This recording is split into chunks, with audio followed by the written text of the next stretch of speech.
During the early days of World War II, a group of dedicated young women aviators banded together.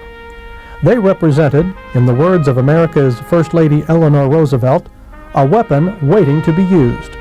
These women were flying for freedom.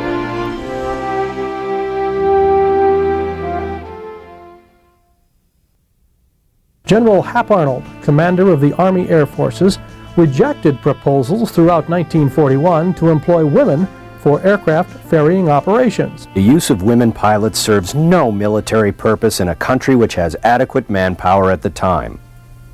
However, the bombing of Pearl Harbor in late 1941 changed Arnold's position about employing women to ferry aircraft. On September 6, 1942, a veteran flying instructor, Betty Gillies of Long Island, received a telegram that read in part, "Air Transport Command is establishing a group of women pilots for domestic ferrying.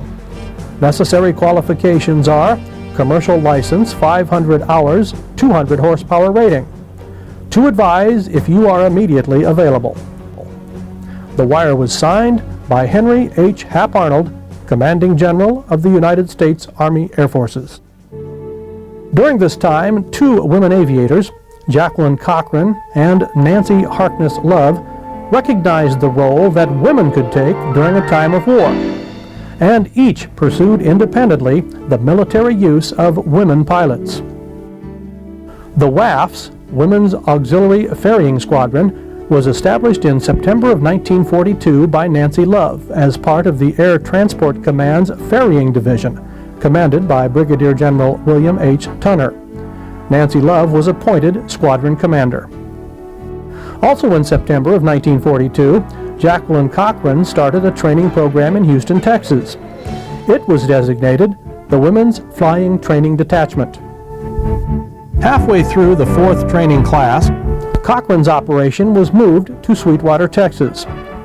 It was at that time, in August of 1943, that the Women's Auxiliary Ferrying Squadron and Women's Flying Detachment were merged into one organization called WASP, the Women Air Force Service Pilots. The combining of the two organizations brought together those women who were dedicated to flying and able to fly any aircraft, in any weather, to any place, at a moment's notice, with skills that equaled any pilot of the time. Although the WASPs would be flying for the military, the women were hired as civilians. Originally, it was thought they would have a 90-day trial period, which was the same procedure for male ferry pilots.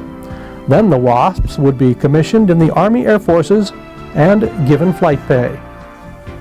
But Congress had made no provision for flight pay for women. Rather than delay the program, the Army Air Forces signed the women on as civil service employees, pending legislation which would give them military status. The original Women's Auxiliary Ferrying Squadron included several distinguished aviators.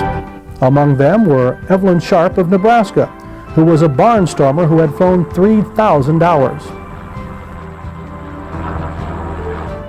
Betty Gillies, the first woman to qualify, was a charter member of the 99s, a group of 99 women pilots who banded together in 1929.